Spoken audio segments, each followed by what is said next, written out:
మేము జర్నీ చేస్తున్న నది అయితే వైన్గంగా నది. ఇది మహారాష్ట్ర, తెలంగాణ, మధ్యప్రదేశ్ సరిహద్దులను ఉంటుంది. గోదావరికి ఉపనది. చూడడానికి చాలా ఎడలలాగా కనిపిస్తున్నాయి. సో ఎండ చాలా గట్టి. నర్మదా నది ఇది ఏ ఇతర నదులతో కలవకుండా స్వతంత్రంగా ప్రవహిస్తుంది. ఇది పశ్చిమంగా ప్రవహించే నది అనమాట.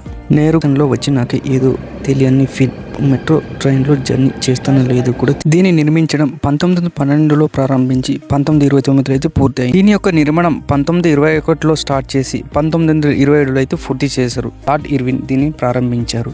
ఢిల్లీలోని ఇండియా గేట్ అనేది భారతదేశపు అతి ముఖ్యమైన జాతీయ స్మారక చిహ్నంలో ఒకటి. ఈయన దాదాపు 90,000 మందికి పైగా భారతీయ సైనికులు జ్ఞాపకార్థం దీనిని నిర్మించారు. యుద్ధంలో అమరులైన 13,300 మంది పైగా సైనికులు మరియు అధికారుల పేర్లు.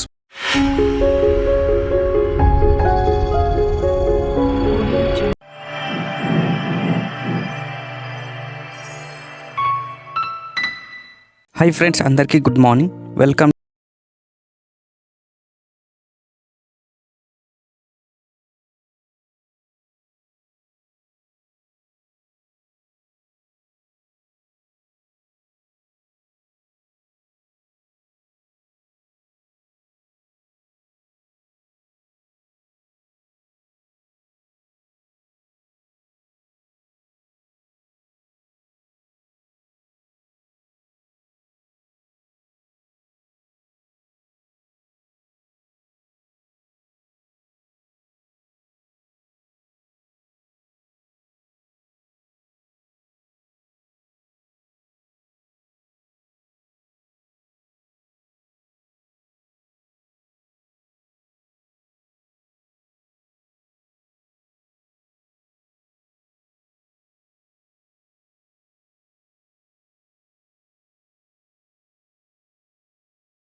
రైల్వే స్టేషన్లో అయితే చేరుకున్నాం.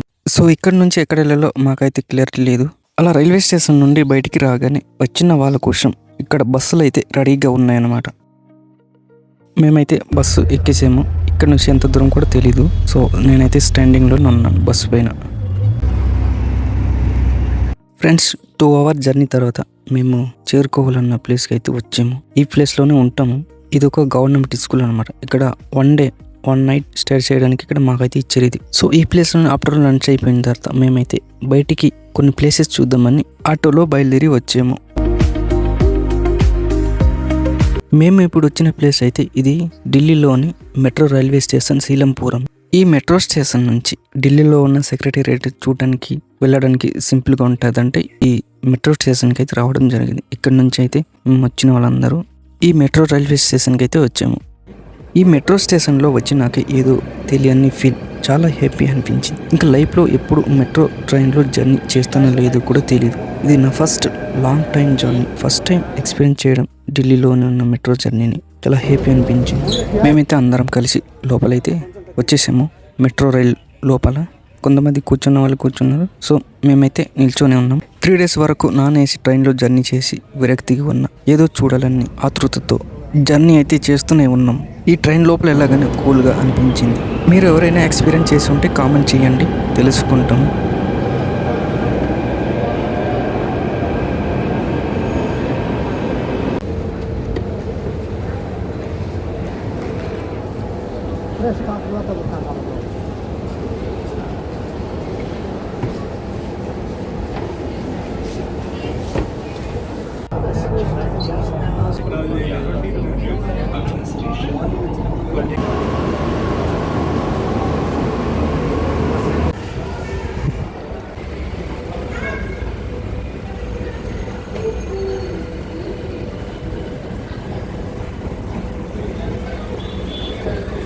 సో ఇప్పుడైతే మెట్రో స్టేషన్ లోపల నుంచి బయటికి అయితే వచ్చేసాము. సో ఫ్రెండ్స్, ఫైనల్గా మేమైతే చూడాలి అనుకున్న ప్లేస్ని అయితే చేరుకున్నాము. సో ముందుకెళ్తే చూపిస్తాను, ముందుకెళ్ళి కలిసి చూసేద్దాం. ఢిల్లీ రావడం అంటే నాకు ఫస్ట్ టైమే. ఎక్కడ ఎలా వెళ్ళాలి, ఏ బస్సు ఎక్కాలి, ట్రైన్ ఎక్కడ వెళ్తుంది, ఈ మెట్రో స్టేషన్ ఎక్కడ ఉంది అనేది కూడా నాకైతే పూర్తిగా తెలియదు. మా ఫ్రెండ్ వాళ్ళని ఇక్కడ రావడం అయితే జరిగింది. ఇలా ముందుకు రాగానే రాష్ట్రపతి భవనం అయితే ఉంది. ఎంట్రన్స్ ముందు నుంచి చూడాలి, లోపలైతే ఎంట్రీ ఉండదు. చూడటానికి అది చాలా బాగుంది.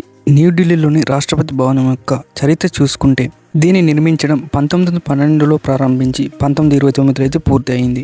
దీని యొక్క పూర్తి నిర్మాణానికి సుమారు 17 సంవత్సరాలు అయితే పట్టింది. ప్రసిద్ధ బ్రిటిష్ ఆర్కిటెక్చర్లు సర్ ఎడ్విన్ డ్యూటెన్స్ మరియు హెర్బర్ట్ బెకర్ దీనికి రూపకల్పన అయితే చేశారు. మనకు ఇండిపెండెన్స్కి ముందు గవర్నర్ జనరల్ నివాసంగా ఉపయోగించేవారట. అప్పట్లో దీన్ని వైస్రాయ్ హౌస్ అని కూడా పిలిచేవారట. 1950లో భారతదేశం రిపబ్లిక్గా అవతరించిన తర్వాత దీని పేరును రాష్ట్రపతి భవన్గా మార్చారు. మనకు ఈ లెఫ్ట్ సైడ్ చూస్తే కనిపిస్తుంది, ఇదే మన పాత పార్లమెంట్ భవనం. ఈ పార్లమెంట్ భవనానికి కూడా హిస్టరీ ఉంది. ఆ హిస్టరీ అయితే తెలుసుకుందాం ఇప్పుడు. దీని యొక్క నిర్మాణం 1921లో స్టార్ట్ చేసి 1927లో అయితే పూర్తి చేశారు. 1927 జనవరి 18న అప్పటి బ్రిటిష్ వైస్రాయ్ అయిన లార్డ్ ఇర్విన్ దీన్ని ప్రారంభించారు. రాష్ట్రపతి భవన్ను రూపొందించిన సర్ ఎడ్విన్ డ్యూటేషన్ మరియు హెర్బర్ట్ బెకర్ దీనికి కూడా రూపకల్పన చేశారు. కొత్త పార్లమెంట్ భవనం అందుబాటులోకి వచ్చిన తర్వాత ఈ పాత భవనాన్ని సంవిధాన్ సదన్ రాజ్యాంగ సభ అని పేరు మార్చారు. కొత్త పార్లమెంట్ భవన నిర్మాణం సెంట్రల్ విస్టా రీడెవలప్మెంట్ ప్రాజెక్ట్ కింద దీని నిర్మాణం డిసెంబర్ 2020లో ప్రారంభించి 2023లో అయితే పూర్తి చేశారు. ఈ కొత్త పార్లమెంట్ ని ఇండియన్ ఆర్కిటెక్చర్ అయిన బిమల్ పటేల్ రూపొందించారు. ఇది త్రిభుజాకారంలో అయితే ఉంటుంది. రాష్ట్రపతి భవన్ తర్వాత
పెట్టింది. 1931 ఫిబ్రవరి 12న అప్పుడు బ్రిటిష్ వైస్రాయ్ లార్డ్ ఇర్విన్ దీన్ని అధికారికంగా ప్రారంభించారు. రాష్ట్రపతి భవనం మరియు పాత పార్లమెంట్ భవనాన్ని రూపొందించిన బ్రిటిష్ ఆర్కిటెక్చర్ అయిన సర్ ఎడ్విన్ డ్యూటియన్స్ దీన్ని కూడా డిజైన్ చేశారు. ఫ్రాన్స్ రాజధాని పారిస్లోని ప్రసిద్ధ ఆర్క్ డి ట్రియంఫ్ స్ఫూర్తితో దీన్ని నిర్మించారు. ఇండియా గేట్ ప్రాథమికంగా ఒక యుద్ధ స్మారక చిహ్నం అన్నమాట. స్వాతంత్రానికి ముందు దీని ఒక ఆల్ ఇండియా వార్ మెమోరియల్ అని పిలిచేవారు. సైనికుల జ్ఞాపకార్థం కూడా. మొదటి ప్రపంచ యుద్ధం సమయంలోని మరియు మూడో ఆంగ్లో ఆఫ్ఘన్ యుద్ధం బ్రిటిష్ ఇండియన్ ఆర్మీ తరపున పోరాడి ప్రాణాలు కోల్పోయిన దాదాపు 90,000 మందికి పైగా భారతీయ సైనికులు జ్ఞాపకార్థం దీనిని నిర్మించారు.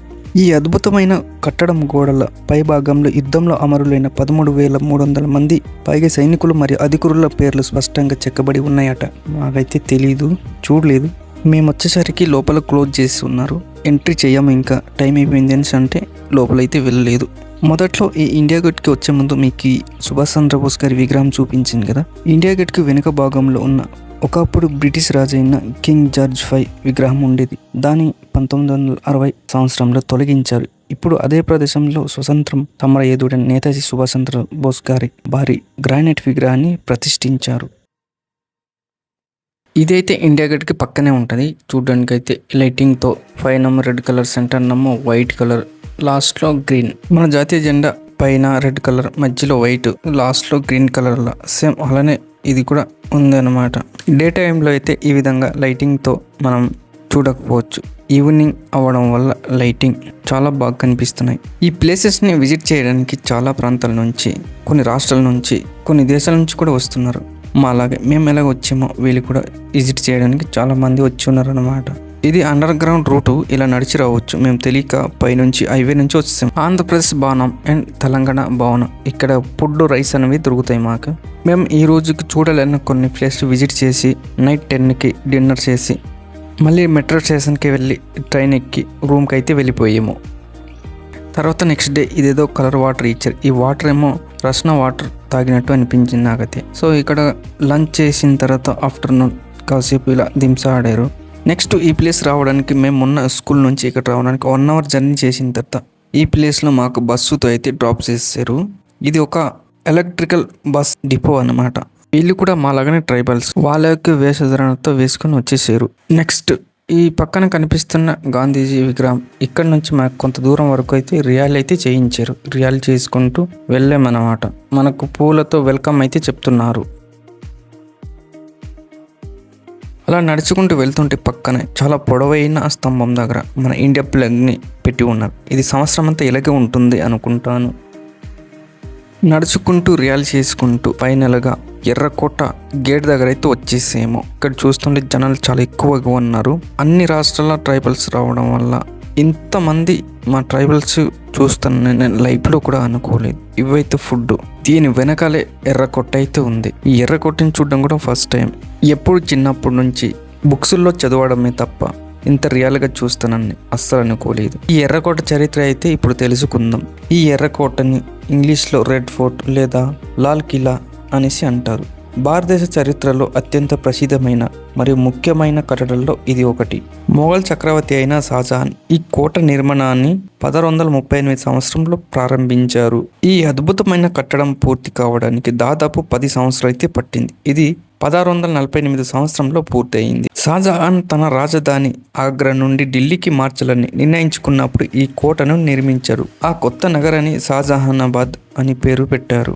ప్రపంచ ప్రఖ్యాతిగాంచిన తాజ్మహల్ను డిజైన్ చేసిన ఉస్తాద్ అహ్మద్ లాహోరీనే ఈ ఎర్రకోటను కూడా డిజైన్ చేశారు.